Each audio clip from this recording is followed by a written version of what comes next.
சரி, லட்சுமி பார்வதி கணக்கை நானும் ஒப்படைச்சிடணும். சரஸ்வதி ஒப்படைச்சிட்டா,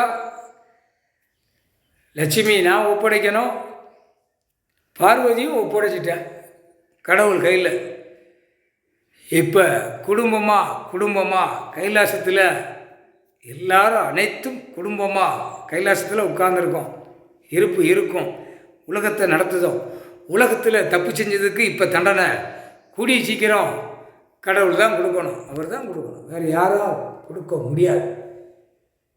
தப்பு செஞ்சவனுக்கு தண்டனை ஆக்ரோஷமாக கோபத்தில் தான் இன்றைக்கி உட்கார்ந்துருக்காரு.